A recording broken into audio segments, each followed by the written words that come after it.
atau dikenali sebagai JPPK. Satu Mesyuarat Persatuan Parlimen Commonwealth iaitu PKK, cawangan Tanah Melayu dan Sabah telah diadakan di Singapura pada bulan Julai 1961. Selain itu, semasa mesyuarat ini berlangsung, pemimpin-pemimpin Persekutuan Tanah Melayu dan Singapura telah menjelaskan konsep Malaysia kepada perwakilan Sabah, Sarawak dan Brunei yang hadir ke mesyuarat tersebut, dan tujuan utama penerangan ini dijalankan adalah untuk mengurangkan dan mengelakkan salah faham tentang konsep. Penerangan ini penting kerana ia melibatkan kalangan pemimpin tiga wilayah tersebut tentang penubuhan Malaysia. Ekoran daripada langkah ini, ia telah menyebabkan persefahaman yang kukuh yang mana mesyuarat telah bersetuju untuk menubuhkan Jawatankuasa Perundingan Perpaduan Kaum. Mereka juga telah berbincang dan bersetuju bahawa jawatankuasa ini akan dianggotai oleh wakil dari wilayah-wilayah yang terlibat dalam pembentukan. Pengerusi jawatankuasa tersebut yang dipersetujui ialah Donald Stephens, berkecuali bagi pihak Brunei yang telah mengambil keputusan untuk bertindak sebagai pemerhati sahaja kerana mereka tidak bersedia untuk menyertai pembentukan Malaysia. Jawatankuasa ini ditubuhkan untuk menerangkan dengan lebih teliti dan secara jelas akan konsep negara Malaysia kepada rakyat, khususnya rakyat Sabah, Sarawak dan Brunei. Oleh itu, jawatankuasa tersebut mengambil langkah mengumpul dan membandingkan idea-idea berkaitan dengan struktur pembentukan Malaysia yang dikumpul. Penerangan secara lebih teliti berkaitan dengan struktur Malaysia juga dilakukan lebih kerap supaya rancangan untuk merealisasikan penubuhan Malaysia dapat dipercepatkan.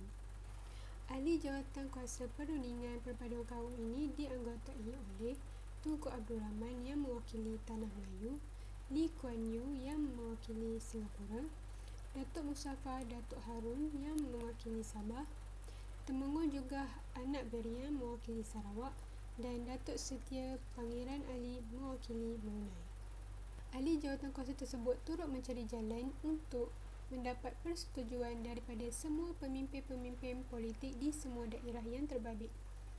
Jawatankuasa ini telah direkod mengadakan pertemuan sebanyak 4 kali, iaitu pertamanya di Jesselton pada 21 Ogos 1961, kedua di Kuching pada 18 Disember 1961, ketiga di Kuala Lumpur pada 6 Januari 1962 dan keempat di Singapura pada 1 Februari 1962.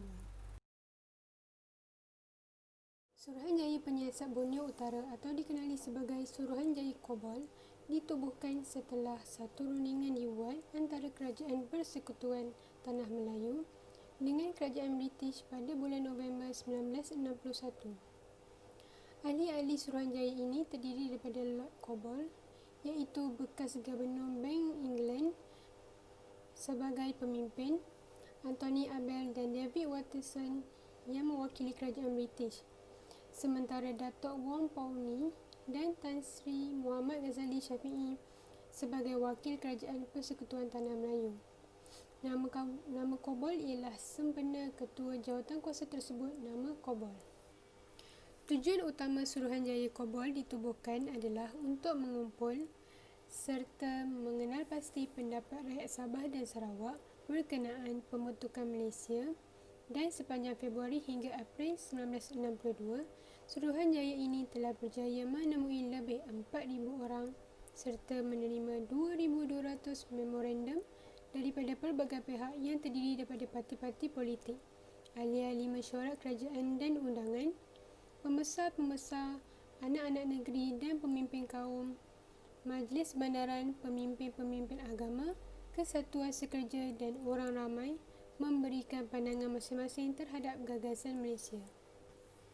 Suara-suara ini membuktikan sokongan mereka melalui laporan Suruhanjaya Kobol yang juga telah disahkan oleh Perwakilan Setiausaha Bangsa-Bangsa Bersatu. Di samping itu, laporan Suruhanjaya Kobol turut memuatkan cadangan-cadangan daripada ahli Suruhanjaya tersebut berhubung beberapa perkara yang dinyatakan melalui memorandum-memorandum yang telah diterimanya.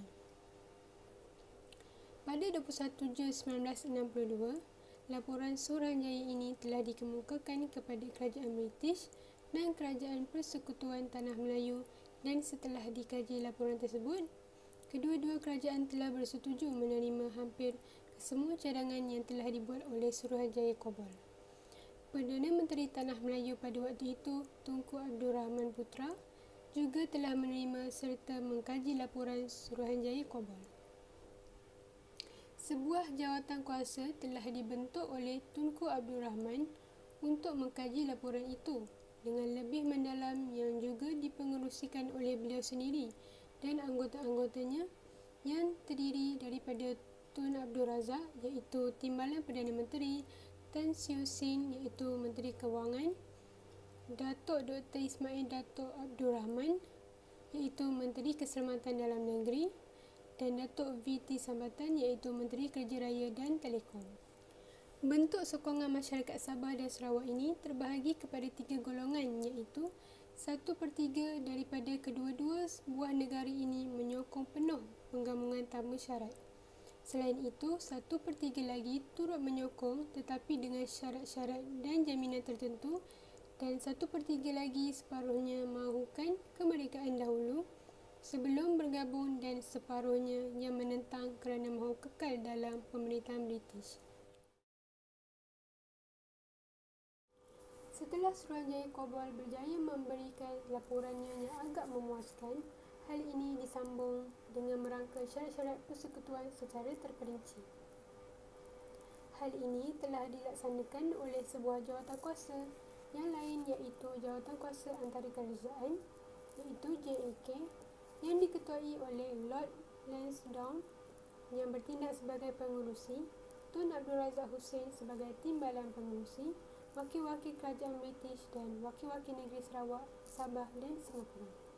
Jawatankuasa ini berjaya mereka satu perlembagaan yang melibatkan hasrat rakyat Sabah dan Sarawak berdasarkan memorandum yang telah diterima oleh parti politik di kedua-dua wilayah tersebut. Antara perkara yang dibincangkan untuk menjadi elemen utama dalam perlembagaan ialah: pertama, agama Islam dijadikan agama rasmi Persekutuan Malaysia kecuali Sabah dan Sarawak. Kedua, bahasa Melayu telah dijadikan bahasa rasmi Persekutuan Malaysia. Ketiga, hak berkenaan imigresen di Sabah dan Sarawak diserahkan kepada kerajaan negeri walaupun statut mengatakan ia di bawah kuasa pusat. Keempat, struktur pembelajaran tetap sehinggalah Majlis Negeri membuat pindaan. Kelima, Sabah diberikan 24 perwakilan parlimen, manakala Sarawak 16 dan Singapura 15 buah kerusi. Fungsi referendum Singapura adalah untuk mendapatkan pandangan rakyat Singapura berkaitan isu penubuhan Malaysia.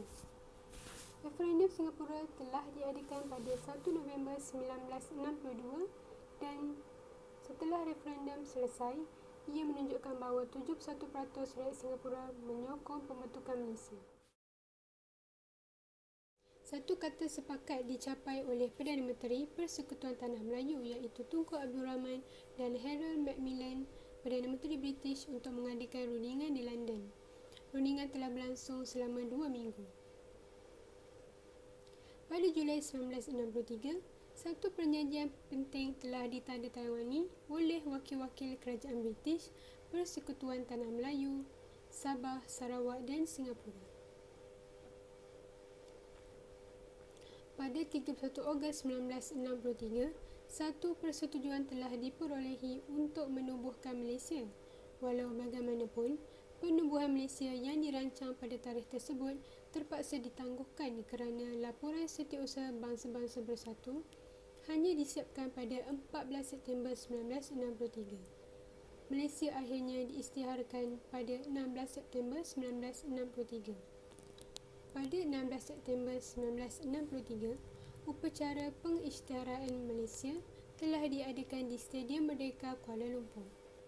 Pengisytiharan tersebut telah dihadiri oleh SPB, Yang di-Pertuan Agong, Raja-Raja Melayu, Gubernur Pulau Pinang, Melaka, Singapura, Sarawak dan Sabah. Pengisytiharan ini juga turut dihadiri oleh anggota kabinet, diplomat asing di Kuala Lumpur serta jemputan khas.